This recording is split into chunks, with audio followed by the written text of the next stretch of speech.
Good afternoon to all of you.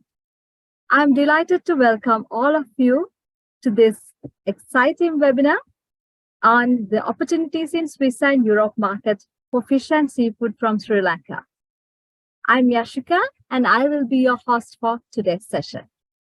Let me provide a little introduction to this webinar series. With the kind assistance of Switzerland Embassy in Sri Lanka and Swiss Import Promotion Program, 3 market studies were carried out on value-added textile, fish and seafood, and processed food sectors of Sri Lanka to find out the opportunities in Swiss and Europe market. Currently, these 3 market studies have been successfully completed, and the valuable insights highlighted from these studies are planned to be presented through a series of webinars to Sri Lanka's exporters. Accordingly, this will be the second webinar of that series. So I would like to cordially invite Ms. Anoma Premathilaka, Director, Market Development of EDB, to deliver the welcome remarks. Over to you, ma'am. Thank you, Ashika. Good afternoon to all of you. On behalf of Sri Lanka Export Development Board, it is my privilege to welcome Mr. Raul Imbek, Deputy Head of Mission, Embassy of Sri Lanka, Embassy of Switzerland in Sri Lanka, Mr. Clement Graf, SIPPO Head of Program, and Mr. John Van Hervenen, SIPPO Sector Expert for Fish and Seafood, and all the participants of this webinar. I also take this opportunity to extend our sincere thanks to the Embassy of Switzerland in Sri Lanka and Swiss Import Promotion Program, SIPPO, and State Secretariat for Economic Affairs of Switzerland for providing this valuable program for Sri Lanka. Our sincere appreciation also goes to the Permanent Mission of Sri Lanka to the WTO in Geneva for all the support provided in initiating this program. With the assistance of the Embassy of Switzerland in Sri Lanka, Swiss Import Promotion Program, known as SIPPO, facilitated EDB to carry out 3 comprehensive market research studies for selected Sri Lankan export product sectors, namely value-added textiles, sustainable fish and seafood, and processed food, aiming to better integrate Sri Lanka into the world trade. We are grateful for SIPPO for making arrangements to conduct these market research studies through competent international sector experts to provide first-hand information on market access requirements to the EU market. We believe that these market studies are a valuable opportunity to explore the potential for Sri Lanka to expand our exports into the EU market. EU is Sri Lanka's 2nd largest market, which contributes for 24% of Sri Lanka's total export earnings at present. More than 6,000 products are eligible for zero duty access to the EU region under EU GSP Plus scheme. Sri Lanka has potential to expand the market share by entering into new and untapped markets, enjoying the zero duty market access offered under this EU GSP Plus scheme. As SIPPO has already conducted and finalized the 3 market studies, EDB has made arrangements to disseminate the research findings among Sri Lankan export community and related private and public sector organizations via a series of online sectoral webinars, which we launched on 13th July with value-added textile or apparel sector webinar. The reports will also be made available in the EDB website, www.srilankabusiness.com, for the benefit of all stakeholders. The webinar today, which is the second among the 3 webinars, is focusing on fish and seafood sector. This sector generates 2.1% of total export revenue for Sri Lanka and it provides direct and indirect employment opportunities to thousands of individuals involved in fishing, processing, exporting, and related services. Sri Lanka possesses 36 EU-approved fish processing plants and record total share of 2% in the world export market. Finally, we extend our deepest appreciation to the Embassy of Switzerland in Sri Lanka, Swiss Import Promotion Program, SIPPO, State Secretariat for Economic Affairs of Switzerland, and all the participants and speakers who have dedicated their time and efforts to make this webinar a success. We encourage all participants to engage in this interactive session and hope that this webinar will provide valuable insights on opportunities and trade environment for fish and seafood sector in Switzerland as well as in the Europe market. I wish you all a successful progress. Thank you. Over to you, Yashika. Thank you, ma'am. As mentioned earlier, the Embassy of Switzerland in Sri Lanka extended immense support in organizing this event. So I'm honored to invite Mr. Raul Imbak, Deputy Head of Mission, Embassy of Switzerland in Sri Lanka, to address the audience. Good afternoon, everyone. I'm Raul Imbak, Deputy Head of Mission of Swiss Embassy, and I'm very happy to be with you today for this second webinar. We are very happy that we, as Embassy, were able to make the link between SIPPO and EDB. And in December last year, we signed the MOU on behalf of SIPPO and Swiss Contact to launch these studies. A few months later, we are here together to see the findings and to see what help these findings can bring to the exporters of fish and seafood product in this webinar. So I think the work, from what I've seen of the report, it's a very interesting and detailed report that I think each one would find something that really relates to his questions. And then, of course, there will be more questions that you'll be able to ask after the presentation. But for us, I mean, just as you did, Madam Anoma, before, I want to thank you and your team because it was a pleasure to work with you, and I hope we'll still continue in one way or another. And the same goes for my colleagues of SIPPO in Switzerland. Thank you for the always very quick reactions to the questions, to the different things.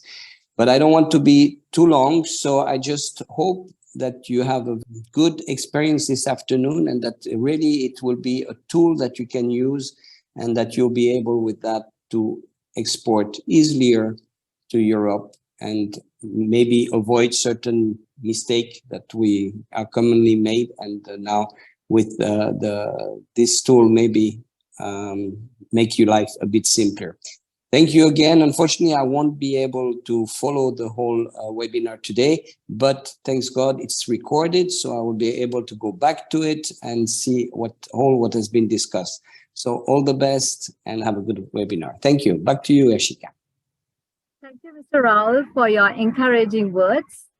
Swiss Import Promotion Program, which is known as SIPPO, facilitated EDB under their ad hoc support to non-SIPPO countries within the framework of its Economic Development Cooperation to conduct these 3 comprehensive market studies. SIPPO played a pivotal role in making this project a success. We are grateful for their valuable contribution to this event. So I would like to cordially invite Mr. Clement Graf, SIPPO Head of Program, to speak a few words on this initiative. Thank you very much, Yashika. Welcome to everyone to this second dissemination seminar, this time on the fish and seafood sector. As Yashika has well explained, SIPPO is a trade promotion program funded by the Swiss government, in particular by the State Secretariat for Economic Affairs. SIPPO is present throughout the world in 11 countries, where we have permanent projects, and we're working in 6 sectors in total. The objective of SIPPO is to support local organizations in facilitating and in providing services to export-ready companies who have easier access to European and Swiss export markets. That's what we do. That's our business. As Yashika also mentioned, besides the presence in 11 countries, we also have this component 3 ad hoc support that we can provide to countries like we were able to do now for Sri Lanka.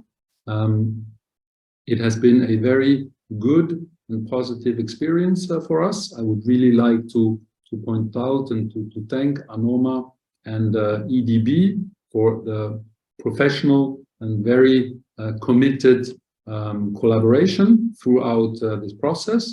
Without that, things would have been much more difficult for us. So very, very much appreciated, and big thank you to EDB for the contribution.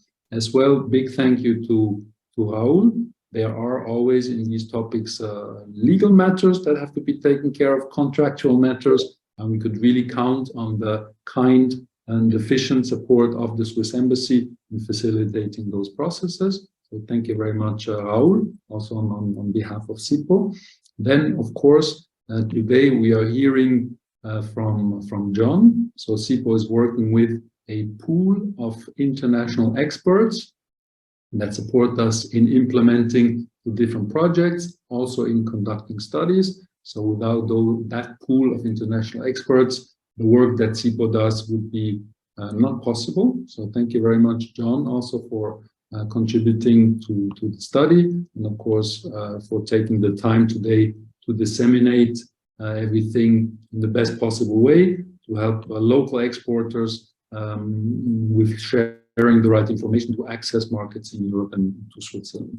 So with that, big thank you to everyone. I wish everyone a good, productive, interesting session with John, and back to you, Yashika, for the next steps. Thank you, Mr. Clement. Now, let me introduce our guest speaker for today's webinar, John Van Hoonen. He is a fish and seafood expert with 15 years of experience in the trade. John has implemented export development programs in Senegal, Central America, Peru, and Ecuador on behalf of the Dutch Center of the Promotion of Imports. He is also connected to the Swiss Import Promotion Program and the Seafood Trade Intelligence Portal. So before we proceed, let me brief you on some formalities during the webinar. We highly encourage active participation and engagement from all participants throughout the webinar. Our webinar will consist of 3 insightful sessions, each followed by a Q&A segment to address your queries. You can raise questions from our expert using the Q&A feature in the bottom of your screen, and also there will be some questions directed to you as polls, and you can click on the correct answer for multiple answer questions. So without further ado, let me invite John Van Hoonen, SIPPO sector expert for fish and seafood sector, to take you through his insightful presentation. Over to you, Mr. John. Very good. Thank you, Yashika, Ms. Anoma, Clement, Raul. I will share my screen with you. Well, my name is John van Herwijnen. I'm Dutch. I live in Spain quite some years. Well, the CBI SIPPO asked me to do this seminar regarding fish and seafood for Sri Lanka, for the European market and the Swiss market. This session will have some head points, some chapters. I will start with a short introduction. Then there will be a bit dry chapter about the general requirements of what do you need to export to Europe and to Switzerland. After that, I'll go more in detail about 3 products which we investigated. It's the fresh reef fish, the wild giant shrimp, and frozen crab. I will do it with the 6 Ps. This is my way of explaining how this market works in that product.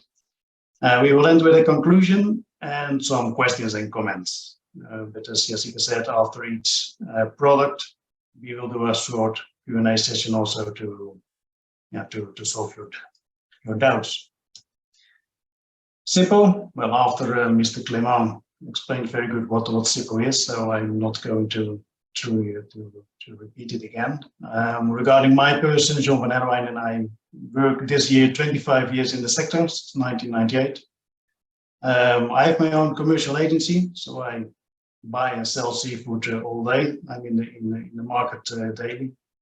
But since about 7-8 years ago, I decided to explain also my knowledge and my experience to other people, especially in countries in development, with the CBI from Holland, and since a couple of months also for SIPPO, Switzerland. So for this particular project for Sri Lanka, we did 3 products: fresh reef fish, wild giant shrimp, and frozen crab. But I will explain also a bit about the overall market of the requirements of sending your goods to the European Union and Switzerland. Yeah, there's general requirements. So this will be a bit dry, but you need to know it. So what do you need to send your product to the European Union and Switzerland? There are 2 kinds of requirements. We have the mandatory requirements, which you need yes or yes. If you do not comply with those requirements, you cannot export. Simple as that. But there is also quite some additional requirements from customers. And also in this chapter, I'll explain a bit the general trends in the fish and seafood market in European and Switzerland. First, mandatory requirements. If you want to sell products to the European Union and Switzerland, you need to be permitted by a country to export. Now, what does it mean? Sri Lanka, in this case, needs a permission of the European Union to send their products to Europe. So what Europe says, it was quite some time already ago for Sri Lanka, you need to have some protocols which we allow in Europe. You need to comply with those protocols and those requirements. And after that, we decide as a country, Sri Lanka in this case, to export to the European Union. Well, that has already been placed. Sri Lanka can already export to the European Union. Then the next step is that each company needs to be adhered by Sri Lanka authorities to be on the list to export to the European Union. What's the sense of this case? Well, the European Union is unable to control thousands and thousands of exporters throughout the world. So they cannot do it. They cannot control each company in Vietnam, in Africa, in South America to export. So they say, well, we have to do it by country, Sri Lanka in this case. So Sri Lanka is more or less responsible for the exports of Sri Lanka to the European Union. And consequently, Sri Lanka is looking at each company if they are allowed to export. Well, if you are on the list of Sri Lanka to export and you want to export and you have already an order, you want to export, there are some things you have to have in mind to where the European Union is looking at. Well, the first of it is the limit on residual levels. So it's about antibiotics, pesticides, heavy metals. You need, with export, you need to have some kind of certifications which say that our antibiotics is not permitted. It's not in the product. We did not use pesticides. So this kind of certification you need to export with each container. On each container, it's also necessary to have a labeling. So each box has to have labels which indicate well, the normal things, the name of the exporter, the name of the importer, the net weights, the gross weights. But also very important, you need to put up there the ingredients. When you speak about water, glazings, salt, phosphates, sulfides, you need to put everything on the label of each product, and that will be controlled at the EU border. So you need to declare exactly what's in the product.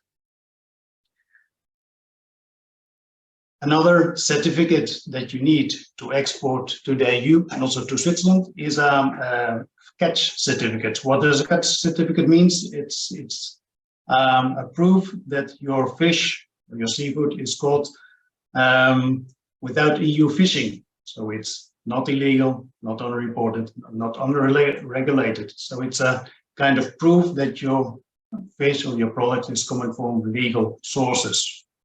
A catch certificate. Moreover, you need a guarantee of origin.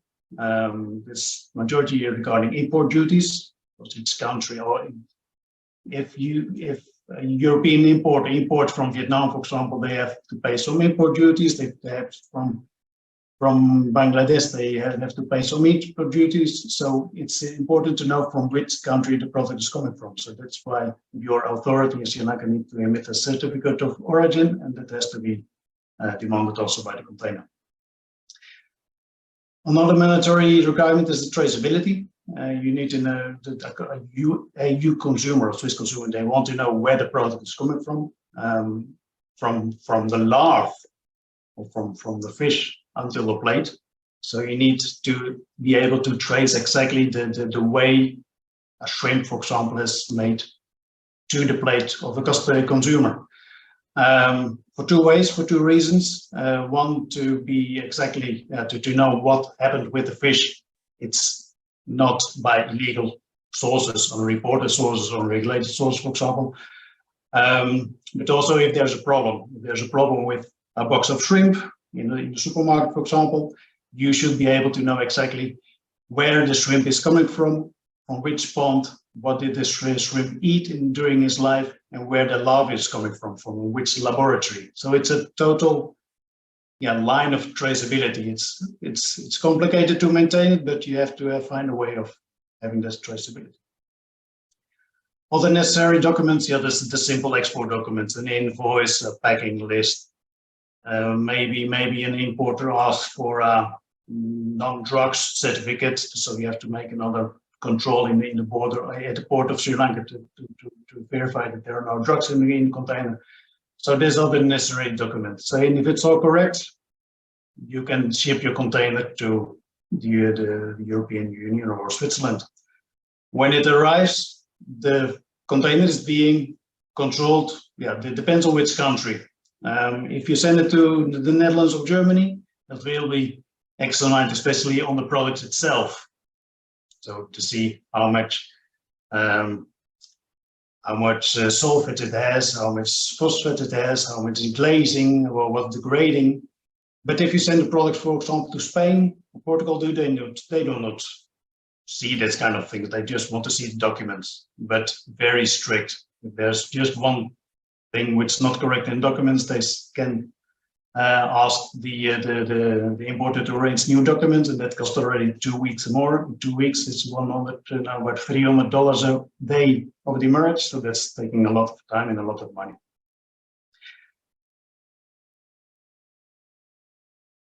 Let's see. I think you've got the width on.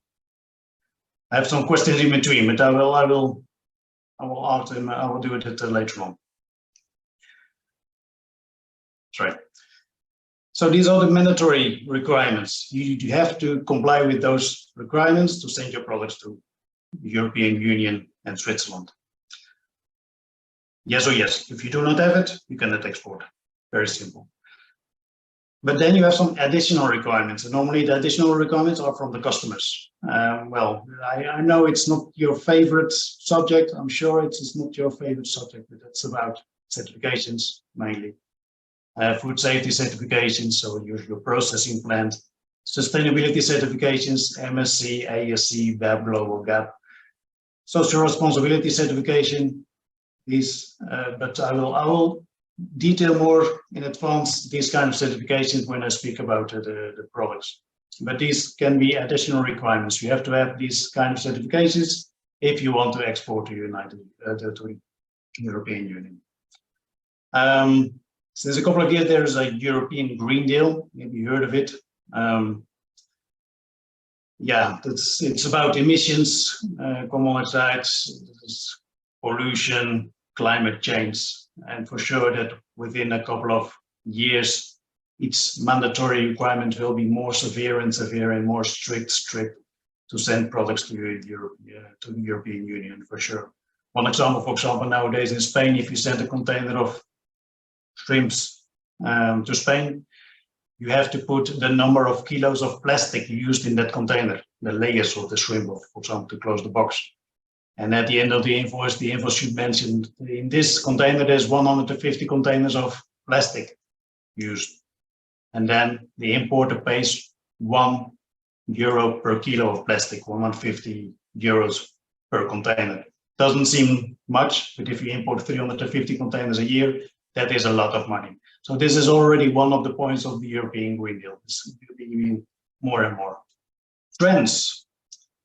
Coming back again, certifications. Certifications each time more and more important. It's very difficult to find importers who do not want food safety certifications or sustainability certifications. So responsibility certification, not so much yet, but it will come.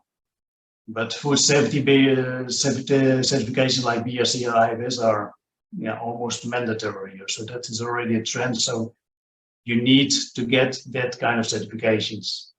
Don't get me wrong. You still can export to the European Union without a certification, but your level of customers will be lower and lower, and so the price will be lower and lower. So you have to have in mind that you have to meet these certifications. Another trend, what they are speaking a lot of it about, is organic. I know that the organic market in Europe is growing very fast, but especially on vegetables, potatoes, carrots, that kind of things. In seafood, it's not yet so much. I work a lot with a Spanish importer. They sell 100% to supermarkets in Europe. So you speak about Auchan, the Carrefour, the big ones. Well, when this company imports about 400 containers of shrimp each year, only 1 or 2 are organic. Only 1 or 2. And they're already 4, 5, 6 years working with organic product. So it's still very niche. It's still very small. If I have to make a recommendation to Sri Lanka, don't do it. It's taking a lot of time, a lot of investment, and I don't think it's making a benefit for you. Value added, at least you must be able to make a headless shrimp or an easy peel shrimp, or to fillet a product, but don't start yet with fish in sauces, for example, with vegetables in a nice tray with MAP packaging and that kind of things. It's still very early, and normally this kind of things are being done in Europe itself. So please, I recommend you to stay on your raw material and the value added. Keep it at, as I told you, the simple value added, like cutting shrimps, cutting a fish in fillets, head off, easy peel shrimps, that kind of things. Unfortunately, another trend in Europe is mislabeling. I want to say about the labels that you put on the box. If you have 1 kilo of fish, for example, you put 1 kilo box, which says on the label 20% of water, 200 grams water, 800 grams fish. It should be like that, but unfortunately, what's coming nowadays from Bangladesh or from Vietnam or from Africa or from India, normally it is about 300 grams of water and 700 grams of fish. So there is mislabeling. Please hang on with the labeling as it should be. Don't explain your customer that you are complying with the rules. Well, this is very short about the requirements, what you need for Europe. Please refer to my reports, which I made. It is a bit more in detail, but I do not have a so much time. But I just want to know you from you, also for after this and what you know, what you experience. Do you think exporting to the European Union is difficult? That's why we made a poll number 1. And yeah, please respond. I want to know your answer. Well, what do you think? It's difficult to export to the European Union? Difficult? No. 68. Oh, that's nice. That's a good answer. Yes, 32. Well, I'm still happy that the majority of you think that you can export to the European Union. So that's good news. For the people who says yes, well, it's not so difficult, at least as you have the mandatory requirements. If you have the mandatory requirements, and I'll explain you later on with the 6 P's, you can change, you can work with your marketing mix. So there's always a market. There's a market for everything. Cheap fish, bad fish. There's a market for everything. So if you have the mandatory requirements, which are not so difficult, well, you can make a way in the European Union, but you have to work with your marketing mix. But I'll explain you later on. Thanks for answering this question. So the 6 P's. That's my favorite way of explaining how a product market combination works. 6 P's. Product, well, speaks for himself. Price, of course, you know the price. Place, and I'm speaking about which kind of customers, which kind of market segments, which distribution channels, only supermarkets, but only food service, only restaurants, for example. Promotion, well, I put packing on the promotion. Customer relations, so how do you treat your customer? Are you speaking a lot with them? Are you long-term minded or are you short-term minded? Planet, sustainability, and people, and then I speak about social responsibility. So if your employees or your direct surroundings have access to water, to rest places, to normal wages, maternity leaves, holidays, that kind of thing. So that's more and more interesting nowadays also. So this is the marketing mix. I used to work with these 6 P's, but I want to know which P is the most important for you, you think, to export to the European Union. Is it the product, the price, the place, promotion, planet of people, or do you think, well, every P is so important you can not choose another P? Which answer is correct, you think? Thanks for answering, but at the end of the session I will come back on this very interesting theme. So we investigated three products: fresh reef fish, giant wild shrimp, and frozen crab. Well, I'll start with a fresh reef fish. Which market? Well, we did the Netherlands and Germany to investigate. Why the Netherlands and Germany? For 2 reasons. They are the most interested in fresh reef fish. Because they have to import it. They do not have fresh reef fish themselves. In the North Sea of the northern part of Atlantic Ocean, there is some salmon and you have some cod, but you do not have fresh reef fish. Instead, Spain and Italy, they have the Mediterranean Sea, just on the border, so they have some fresh reef fish. But the other reason is that the Netherlands and Germany, they're the biggest importers, and they use the Netherlands and Germany like a hub. So you export the product to the Netherlands, for example, a company in the Netherlands, but that company in the Netherlands, they send the product to Switzerland, Sweden, Bulgaria, Greece, Germany, Denmark, you name it, they use the Netherlands like a hub. So that's why we took the Netherlands and Germany as the main markets for the fresh reef fish. So what do you mean with fresh reef fish? You speak about snapper, the grouper, sea bass, parrotfish. So the products, the fishes which have a very nice aspect of regarding colors. I'm not speaking about sardines and that kind of things. It's nice, bright yellow, red, blue spots. That kind of fishes I mean with fresh reef fish. That's a product in progress. This is increasing quite a lot. This kind of demand in this kind of species. Competition. Well, told you there is no local fisheries. There is no parrot fish in North Sea.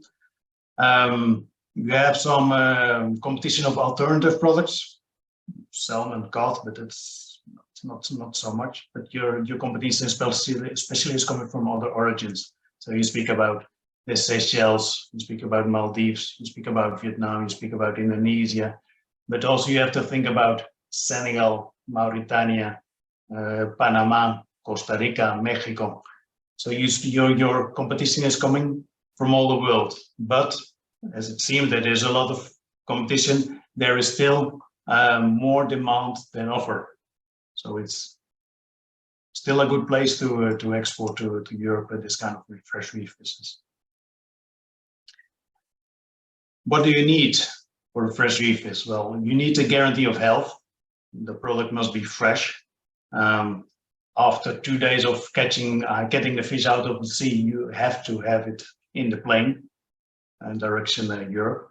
So normally it takes, the shelf life must be at least at the maximum 8 or 9 days. So then you see 2 days of transport, 4 days of selling, and about 2 or 3 days for the consumer to have it in the fridge. That's the maximum durability that you can have for the fresh reef fish. So you have to guarantee that the fish is caught as quick as possible. Cold chain, when you catch the fish, it must be directly with ice, refrigerated to reach the 0 degrees, or even better, one degree below 0. And you have to maintain that cold chain until the plate of the consumer. So we also regarding transport, the transport from your factory to the airport, it should all be on that cold chain. Traceability, the same as explained before. You need to explain, I'm a European consumer, where the fish is coming from.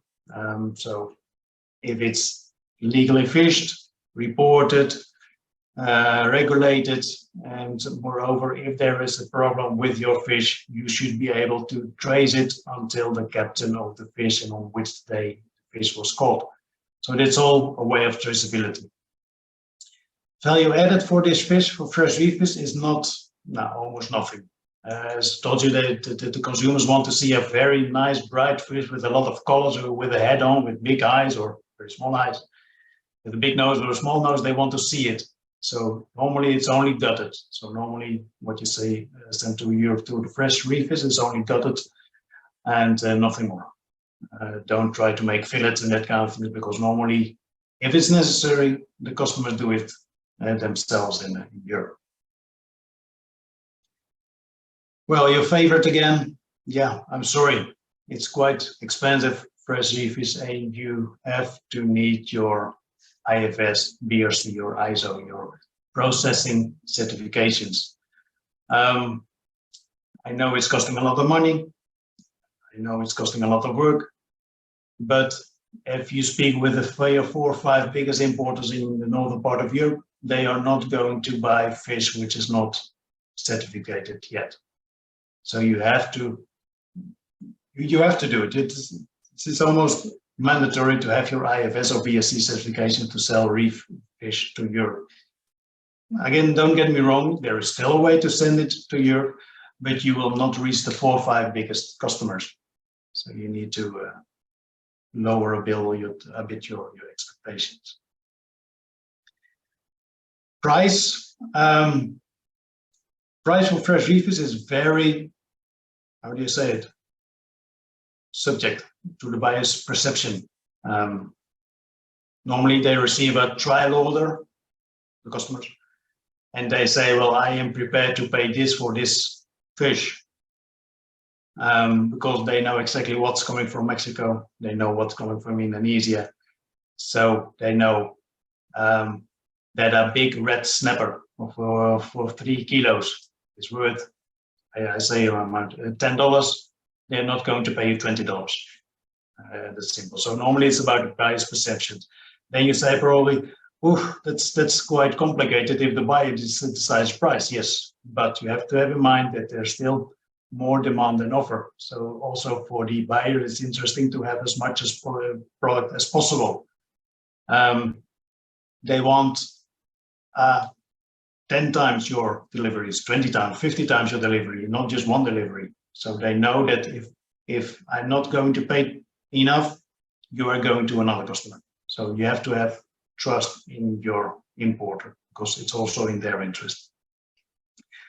So the price depends on the freshness, stable supply. So you have to be able to send at least every week a certain quantity of fish, and not 1 week a lot, then 3-4 weeks nothing, and then again a lot, and then it must be a stable supply during all the year, if possible each week. Actual market conditions. Yeah, if it's Christmas, prices are rising. If it's summertime, prices are rising also because it's for the barbecue. But if it's February or March, well, for sure they will pay much less than other times. Price also depends on the competition. Other products, local fisheries, what you are, not so much. Other origins, competition. But very important also, which depends on price, is the personal contact. It's a very proactive market for reefers, especially if you have 2 or 3 deliveries per week. It's a constant contact with the customer. And so if there's a problem, you have to contact. If there's a lot of fish, you have to say it. If there's not a shortage of fish, you have to say it.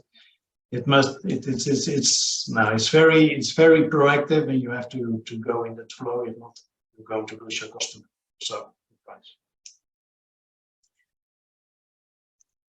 How is the place? How do we now export the fresh reefers? Directly to supermarkets? Impossible. An supermarket is not going to fight against airliners for a delay or documents or that kind of things. They just want to do it easy when there's a problem, and they want to go to the wholesaler, so the German or the Dutch importer. It's much direct. Also with the food service, well, you're not going to send an airplane load of 300 kilos to a restaurant. So it's all the wholesale what you're selling to. Logistics, flight as direct as possible, if possible without any hubs. If there is a hub, use a good airliner with a perishable goods center in Doha, for example, with Qatar Airways, or Dubai with the Emirates. Use ice packs, ice or gel packs. Normally, what they sending the product to is Amsterdam, Frankfurt, Paris, or Brussels. It used to be London also, but during the Brexit, it's very difficult to do London nowadays. So normally, it's Frankfurt is the main airport, and normally the biggest customers have daily trucks going to Frankfurt to pick up the goods. So normally, Frankfurt, Amsterdam are the biggest ones. Promotion, as told before, proactive customer relations. You have to be very proactive with fresh reefers. If you want to see new products or new customers, well, you have two choices, or going personally to a company in Germany or the Netherlands, or to go to business fairs to know them personally. Sending meals. If you do not know the people, they are not going to watch your meals. They do not have the time. So you have to have a first direct contact with the customer. But still, regarding the fresh reef, is the best promotion is to have a stable supply or stable quality. So each week, a certain amount of quantity of kilos, and always the same stable quality. That's the best promotion. If you're in it with the customer, it's difficult to get it out when you're going with a stable supply and stable quality. It's almost a cash flow machine. It's a cash machine. They just send a message on WhatsApp, send me 300 kilos for next Sunday. That's it. In 2 minutes, you can earn a lot of money if you have a stable supply and a stable quality. Fresh reef is MSC, Sustainable Seafood Certificate. No, it's not available yet. Very simple. You do not have it yet. You have it for cod, you have it for salmon, for some tunas, but you do not have it for fresh reefers yet. That does not mean that you do not have to have in mind sustainability. I recommend you, if you sell to Europe, have a story ready of how you have your sustainability under control. So, for example, my fishing boat is leaving all the fishes below 10 centimeters in the water. Or we do not fish in natural, how do you say it, national parks. Or we do not fish in places which we know they are on pairing time. So you have to have a story ready for your customer, how you arrange your sustainability, including without having an MSC certification. This is what's coming more and more. It's about the people. Well, not yet in the food service, but the supermarkets are asking more and more about it. It's about social responsibility. So that's about how do you treat your employees in your surroundings, wages, rest places, showers, eating on the time, holidays, maternity leaves, etc., social security rules. So that's one thing that's coming more and more, not yet mandatory, but I'm sure it will be the same way as sustainability certifications. With it, 5 or 6 years, it will be each time more additional requirement. So this is short fresh refish. Yeah, it's very short. Unfortunately, I can tell a lot more, but please ask some questions and make some comments if you want for the fresh reef fish chapter, or closing this chapter down. Mr. John, I think you can continue. If there are any questions. Before I saw a quick question about how do you say the for the aquariums? Is reef is only popular in fresh format? Yeah, that's more or less the same question. I did not do my investigation. I'm a consumer, so I eat fish, and also my commercial agency is eating fish, consuming fish. So I do not know what's for the aquarium fishes, the live fishes to see. That's not my part of work. You understand what I mean? And it's still fish export, of course, but it's not for consumption. We did not investigate the market of or how do you say it, or ornithary fishes. You know what I mean, huh? I hope so. But this reef is only probably in fresh format. Maybe you say also in the frozen format, much less. You have to make a estimation. Maybe it's 10% frozen, 90% fresh. Yeah, I think so. And normally the 10% of fresh, the 10% of frozen is fish which is not be able to be sold on time. So the Europeans, they freeze it, froze it. So normally, yes, it's now for you, it's about 100%. Let's see. The wild giant shrimp. Macrobranchium rosenbergi. We before investigating, we thought about the Vanamai shrimp or this one. We choose the wild giant shrimp because the Vanamai shrimp is so. Yeah, it's a huge volume market, and it's taking me much more time to investigate and also to give you an answer. But hopefully, maybe in future it will be necessary, useful to do also something about Vanamai shrimps. But regarding the Macrobranchium rosenbergi, it's different names. So some people know it as scampi, others say shrimp, others say prawns. If you speak with a customer about wild giant shrimp, it's better to say directly the Latin name Macrobranchium rosenbergi. The market, the Netherlands and Belgium. Why? Because they are able to pay it for it. It's quite an expensive product. They can afford it, Netherlands and Belgium, and moreover, they can sell it to other countries from the Netherlands and Belgium. Very easy with the national transports, international transports. So we consider Spain and Portugal also, but they are not paying this kind of prices for this kind of products. Competition, three ways of competition. Well, local fishery, you do not have in Netherlands and Belgium. You have products from other countries. Yes, you have Bangladesh, Vietnam, Nigeria, Mozambique. So that's your competition from overseas. And also products from alternatives and then you speak especially about the Penaeus monodon, the tiger shrimp, the big ones, the wild ones from Nigeria, Senegal, for example. They are quite a competition for your Macrobaranchium rosenbergi. But the good news is there's still more demand than offer, like the reef fish. Health guarantee. So after taking the shrimp out of the sea, you have to be sure that's being frozen as quick as possible.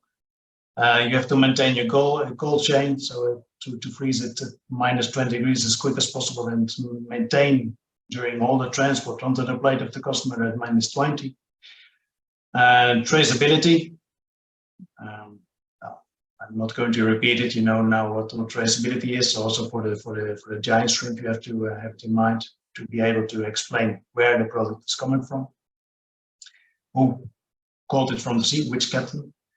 Value added as the reef fish. If consumers want to see a big shrimp with eyes and head and everything on, that's what I like of a big shrimp. It's not about the small shrimp. Small shrimps, they want gutted, peeled, peeled, deveined, simple. But the wild giant shrimp, that's why it's giant. Value added, very little. You can see now it's almost nothing. It's a very expensive product, so that's why relatively. So you need also here your food certifications. BRC, IFS. I have a very strong favor for IFS food. So if you don't have it, please try to have it, because your competition in Bangladesh or Vietnam, if they do not have it yet, they are working on it. So you are also obliged to have it. The price, it depends on availability, but the availability is very small. So you can rise your price. You can have very good margins with a wild giant shrimp. You only need a stable supply. So each 3 months you must be able to send a container at least. Actual market conditions, especially before summertime, before Christmas time, because it's Christmas product, so prices are going up around September, October, more or less. But they drop again in December when the product would be arriving in European Union in January after Christmas. That's not value anymore. You have to have in mind your competition, of course, origins, alternative products, and your personal contact. It's quite important because it's very trustworthy. One container at least will cost $250,000, $300,000. So you need your trust of your consumer, of your customer. It's a lot of money involved, so you have to have good customer relations for the long term.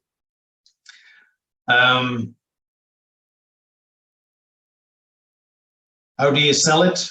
To which segments? Normally it's also the wholesale. Supermarkets, they do have it, but they buy it from the wholesale because it's not those quantities which a supermarket can do. A supermarket cannot work with 20,000 kilos a year, impossible. So you have to send it to wholesale, and the wholesaler can send it to gastronomies, to food service, to inclusive to processors. So it's the wholesale you have to aim at. But you have to aim there. I think it's a lot of money, $250,000, $300,000 per container. So there are only 6-7 big importers which are able to import those kind of quantities. So you have to have a long-term minded goal setting. You cannot shop from one customer to another customer to a customer to another customer like a Vandermeer shrimp, for example, which are hundreds of importers in Europe. For the wild giant shrimp, there are only 5 or 6, so you have to be sticked, long-term minded on those customers. If you want to know new customers, now go to Steak Barcelona, mandatory for each exporter worldwide. Conchema Vigo, which are a lot of customers from the Netherlands and Belgium are going to the Conchema Vigo fair. In the Fish International Bremen is once in each 2 years, very nice fair, a bit small, but very good customers.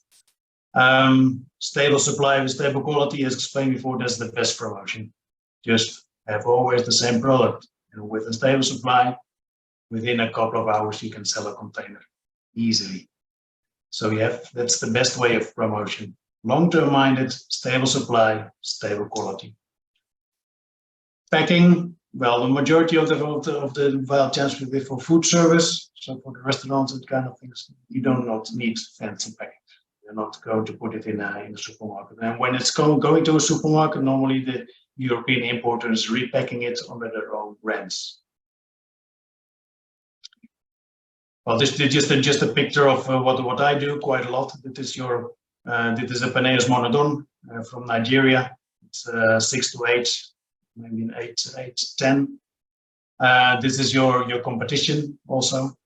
Just yesterday, I sold 3 pallets of this lot of this product for 25 euros a kilo. Then you have an idea of prices also. So 25 euros a kilo delivered per pallet to customers. So then you have to take out margins. You have to take out some logistics. So I think that in Nigeria, they will sell it around 18, 19 euros on this. But it's a Peneus monodon, very nice product. MSC, well, there is not an MSC certification yet for wild giant shrimps, but as taught in the reef fish, you have to have a story ready for your customers about sustainability. Well, which sizes are you taking? Which sizes do you leave in the water? How do you fish it? By trawling or not, but maybe by baits, maybe by hand. So that's the kind of things you have to be able to explain to a customer. And the people, social responsibility, it's getting more and more important. So this for the wild shrimp, the wild giant shrimp. I would like to, if you have questions about the wild shrimp, it would be very nice. What's the computer maybe in the market? Let's do it later on. And the general Q&A later on. But if you have questions about wild giant shrimp, it'd be nice to know. Question, what is the consumer behavior in the market for reef fish, preference, etc.? I will answer this question at the end, Jessica, when we are with the general Q&A. Sure. You just do the block of the reef is now the block of the giant shrimps. Now we go to the block of the frozen crab. But if people have some questions about the wild giant shrimp, please do so. Mr. John, you may continue the presentation. Well, then we go to the most complicated one, to the frozen crab. Spotted, blue swimming, mangrove. We took all the crabs together. Because commercially speaking, practically speaking, it's the same way of doing the business in this kind of crab. And also demand is more or less the same for all the products. In this way, we choose Spain and Portugal as market because these are the biggest markets. They use the more crab. The northern part of Europe, like the Netherlands, Germany, Belgium, they do not use so much crab. And if they buy it from Spain and Portugal. So that's why we focused on the main customers in Spain and Portugal. Competition is quite severe. A lot. You have your alternative products, of course. Then you speak about shrimp, fishes. But the majority of the competition is coming from local fisheries. So primarily local fisheries, because in France, England, UK, the Netherlands, Belgium, there is a lot of local fisheries of the brown crab, very cheap. And normally it's about in fresh condition, but it's very cheap. So that is a very severe competition for you. If you speak about competition from other countries overseas, then you speak about Bangladesh and Vietnam, which are the biggest competitions, the biggest competitors for you. But in total, the majority of the local fisheries is getting a lot of brown crab, which is a lot of competition for you. Unfortunately for the frozen crab, it's another totally other market than the wild shrimp and the reef is. This is a price question, price market. There is more offer than demand, and it's a cheap product in that sense. Even if it's a cheap product, you have to have a guarantee of health. So after getting it out of the pond, you have to freeze it as quick as possible. Minus 20 degrees, hold it at minus 20 degrees until the plate of the customers.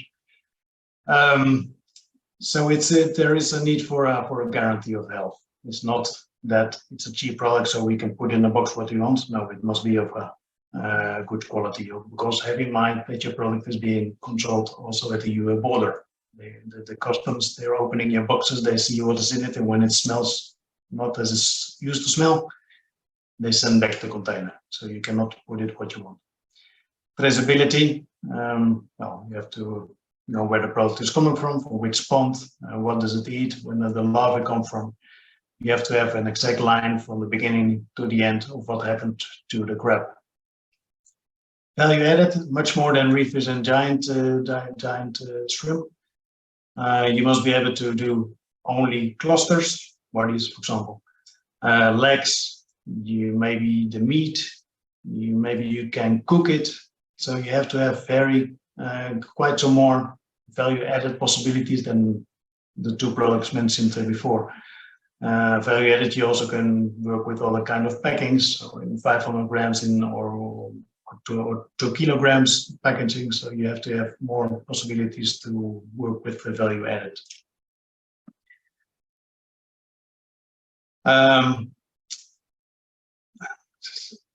It's a price question, and I know it's expensive, this kind of certification, but you have to have in mind that Bangladesh or Vietnam, they do have this kind of certifications already. So if you do not have it, you want to reach the European Union, yes, I still recommend you to start with the IFS and BRC certifications. Price, yeah, it's a price market, as I told you before, price. So you have to compete with other things, with other P's. It depends on how the price of the brown crab is from France or from the United Kingdom. You have to know the price of Bangladesh. You cannot difference too much with Bangladesh or India, for example, or Vietnam. But I recommend you again certification. So if your competition does not have any certification, then you have a certification. A European consumer will probably pay you a bit more for your product, I'm sure. You have to have a stable supply throughout the year. If you have this month 1 container and then 5 months nothing, and the next month you have 10 containers, well, he is not going to pay you the price for the 10 containers than for 1 container. So the best is to have a stable supply and a stable price throughout the year. Actual market conditions. Yeah, especially now, these days, it's very difficult to sell this kind of products to Europe. Stocks are immensely high for everything, from fish and shrimps, but also in crab, which lowers the price, of course. And you have to need you need a personal contact, a good, trusty, proactivity, cooperative contact to be able to maintain your price. It's a smile during a conversation is more worth than angry customers. Place. Here you have some possibilities to send directly to supermarkets. There are some supermarkets we import directly, but it's difficult. Supermarkets in this way are very difficult. They pay regarding qualities, regarding bonus, regarding prices, regarding long-term contracts, penalties, and that kind of thing. So I recommend you to stay on the same way as the reef is and the giant shrimp, to sell only to wholesalers and importers in Europe. Promotion, long-term minded as always. Nice attractive packagings, because these packages are able to reach the supermarket. Maybe a customer asks for you for private label, so you have to be able to pack in a label of the customers. the business fairs, please go there, especially if they say Barcelona. It's so important. You see so many people. Stable supply of stable quality. Then it sells itself. Cash flow money, cash flow, stable. And if you guys investigate your competition, try to see what your competition in Bangladesh or India, Vietnam is doing with their crap. Learn from it. Just take the good things, leave the bad things, but at least try to be in line with your competition. This is just an example of a supermarket here in Spain. It's a product of Bangladesh. Soft crab, that is the Esquila de Serrata. It's a bit different crab, but it's this is how they sell it. This is how they sell it now. How they import it. If you have a pond or farms for the crab, please try to have it ASC Global Gap certificates or that. It's common. If you want to sell to supermarkets in Spain and Portugal, if you go to the Netherlands and Germany, it's about 99% of the supermarket product is certified. If you send it to Portugal or Spain, no, it's about 80%. So 80% of all the products which are now in the supermarket here in Spain is already certified MSC, ASC or Global Gap. It will be more. It will reach 99% like in the northern part of Europe also within a couple of years. So if your farm doesn't have ASC or Global Gap yet, I'm very sorry to say, but you have to try to implement it also. And the people, well, don't focus on this one yet, but it's better to be early than too late. Have it in mind. So this is about the frozen crab. In my opinion, the most difficult one, because there's a lot of competition and offer is quite high. So if you have any questions about crab, please do so. There is one question, Mr. John. Is there any specific packaging requirements for frozen crab? Not specifically, but normally it will be retail packing. Retail packing format. So you're speaking about 1 kilo more or less, maybe 800 grams. That's normally the packaging which they need in Europe. So if a Spanish importer imports the crab, it's very easy to be able to sell to food service, but also to supermarkets. So when your product is already packed in a supermarket packaging, 800 grams, 1,000 grams, it's more easy to have it already packed in that format. Regarding design, depends. So you have two options, or to put it on your own label, your own Sri Lanka label, or a customer will ask for a private label, or a Congelados Delfin label, for example. But they send you the layout, and they send you the design, and they send you everything. You just have to find a printer in Sri Lanka to print it out, that packaging, and use it for production. What are the value-added product of crabs? Well, you have the crab in its whole form, of course, with legs, body, everything.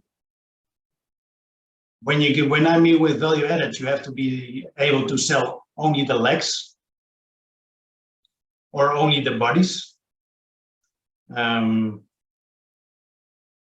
If sometimes a customer is asking for the meat, and that is a lot of work. I do not know if Sri Lanka has this kind of possibilities. Vietnam and China, they do it. They put 3,000 Vietnamese taking out the meat of the legs, and they can do it. But I do not know if Sri Lanka can do that. I don't think so. So normally, when you speak about value added, it's about the legs and the bodies.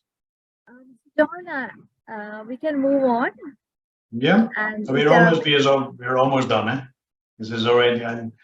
It's now my favorite lecture of things. I'll ask you again the poll. Which poll after what you heard to the last hour? What was the most important for you? You think product, price, place, promotion, planet, or all the same? What do you think? The 6 P's is a package. You have to see when you sell to whatever market, you have to see them all together. They're all interconnected. You can have a very good product, but you cannot promote it. It makes no sense. If you have no sustainability certifications, but you want to sell to a supermarket, a place, it makes no sense because he's going to say no. If you have now your product is not exactly like the crap. The product is not exactly what it's now. It's not the best, you know what I mean. But you want to have the major price. It's not going to work neither. So as a takeaway of this session, I want to bring it that when you sell to whatever market, you have to see it as an interconnected package. When you have a product, you also have to see what kind of promotion do I stick to that product, which price do I stick to that product, which certifications do I do with this product. It's all interconnected. So when you make a business plan, when you make an export marketing plan, and hopefully in the future I can do it once with Sri Lanka also to make presentations about the business plan. How do you make an export marketing plan? You have to have a nice strategy on all these 6 P's. One cannot be without another. All is interconnected. That's what I want to say with the 6 P's with an interconnected package. Okay.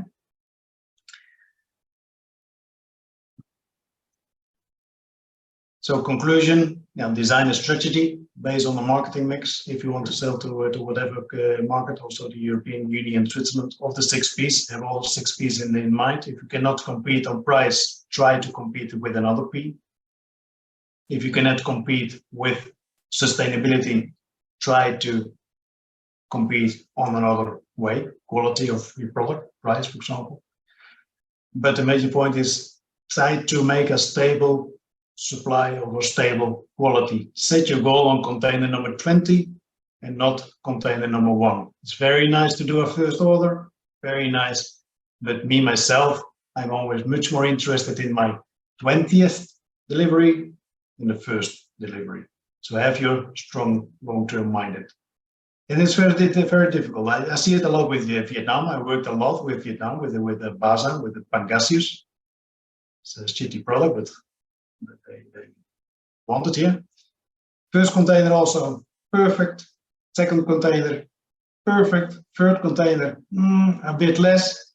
In the first container, send it back to Vietnam. That's what you have to avoid selling to the European Union. If you have a stable quality or a stable supply, it's like a cash flow machine. You can do a lot of good work in Europe. Questions and comments? Well, we have some questions already, Jessica. Yes, there are some questions. Yeah, I see. I will do the refish first. Okay. What are the top 3 refishes in demand in the UA and the EU? Well, normally it's the snapper, the grouper, and then the parrotfish. If you have to make percentage, 60% snapper, 30% grouper, 10% of parrotfish. Snappers, the more colorful, the better. So the more reddish, the better. If it's black, well, it's beautiful, of course, but the more colorful, the better it is. And of course, the sizes. As a red snapper of 3 kilos, now maybe you can sell it for 40 euros a kilo. But when you're very red snapper of 800 grams, maybe it's only $7, 7 euros. So there's a huge big difference in small sizes and big sizes also. Consumer behavior, that's another question also for the refish. Preference, well, I think I can say the same. So the snapper, big sizes, beautiful colors. But I have to say, if you have big sizes, I have to have in mind your sustainability. Is there any market for farmed Panama shrimps? Well, I work with one customer who does 400 containers a year, and that's just one. And in Spain, there are about 150 importers of Panama shrimp. That's a lot of volume. It's incredibly high. I think it's about 60,000 tons or something like that, or even more. Crazy, but it's so they're a very big market, but price-wise. So you have to compete against South America, Ecuador. You have to compete against India. So you have to have your certifications. You have to make a good marketing mix. If you do not have the certifications, how are you going to compete against India? So it's a very big market, but also very competitive. So that's when you speak with a giant shrimp of margins of 25–30%, or maybe with a Panama shrimp, you're speaking of profit margins of 3 or 4%. But it's a lot of volume. That's the difference. Will the European Green Deal become compulsory in the future? Is going to be a price? No, that's by government. That's by the EU, for sure. That is even European importers are already saying, "Well, this is far too much." Like the example which I gave you for the plastics of containers of well, how much plastic do you use in the container sending to Spain? The 150 kilos. People think it's not for lowering the amount of plastics. It's just a way of getting money by government. That's what the people think here. Well, that's how companies think. So it's not a. Of course, if the European Union made obligations to companies to require that to exporters, yeah, then it's a customer requirement, but it's posed from upside. So it's a mandatory requirement and not an additional requirement. On the question, what are the top 3 demanded whitefish? Good question. Whitefish, it depends where. But normally the total of Europe, you speak about the cod, which is coming from Iceland, from Norway. That's Iceland. Yeah, that's the way over there, Finland. If you speak about more overseas, you're speaking about the pangasius, of course, from Vietnam. And I do not know if you mean it also by whitefish, but you can speak about the tilapia. So it's about cod, pangasius, tilapia. Tilapia and pangasius is cheap. Codfish is much more expensive, but it's the old traditional ways of doing cod. Can we get data on current imports of SIPPO and contact details? Good question. I do not know how SIPPO works with this kind of information. In my report, which I made for these 3 products, I did mention some companies, although I recommend you to not contact them all together today, because then something surprising happening. But it's yeah. So I do not know if SIPPO gives information of importers. Maybe EDB, Jessica, maybe you have a kind of database of imports. I do not know how you work with this kind of things.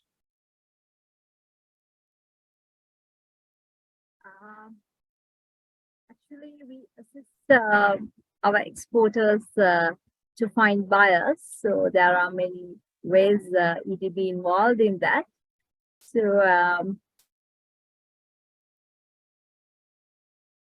I think the question was raised by Mr. Prasad, and we will contact you, Mr. Prasad, because there are many avenues EDB involved in this.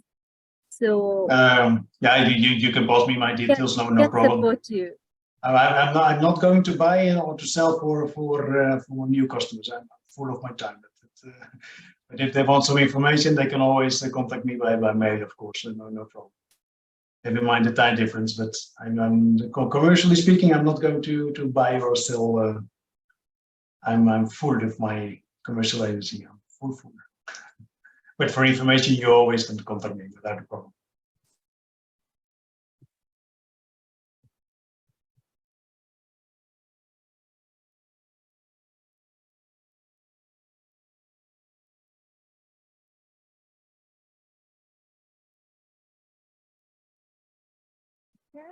What other questions? I think there are no more questions, right? You're very far away, Jessica, I think. It seems we have no more questions coming in.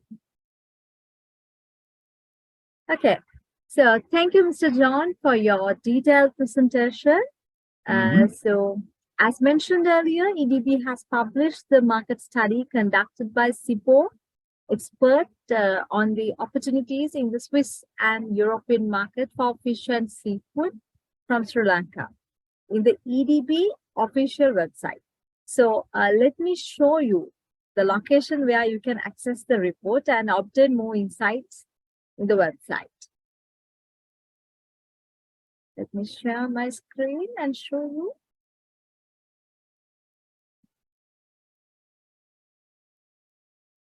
So this is the EDB official website, www.srilankabusiness.com. This is the home page, and you can click on the tab for Sri Lankan exporters and go to this market profile section. And here we have divided into browse by market and browse by sector. Nice. When you go through the sectors, there is a special tab called seafood sector. Under this, you can access the market report here. You can download. Nice. This is the report. So we encourage you to visit this site and obtain all the information we published and get the insights to improve your businesses.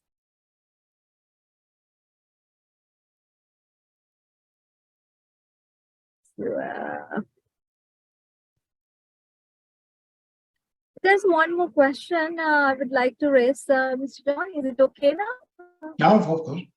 Yeah. Does Swiss regulation differ from EU regulation on these products? Sorry? I see it below. So sorry. Does Swiss regulation differ from the EU regulation on these products? Not so much. No. But normally, what a lot of imports from Switzerland do, because Switzerland is within the continent, so they do not have access to harbors to the sea. So normally they import it quite a lot to. And it depends on the import duties. For example, when the import duty is 0, they import it to Hamburg, Germany, or to Livorno in Italy, for example. And this has the same way as explained to before. And then from there, they import it from Italy to Switzerland. So you do not see that kind of documents. But that's when the import duty is 0. When the import duty is 15, for example, you cannot do it via Hamburg because you would pay 2 times 15%, 1 time for Germany, 1 time for Switzerland. So normally what they do is sending the product to the Hamburg port. There it is in transit under a T1 certification, which is being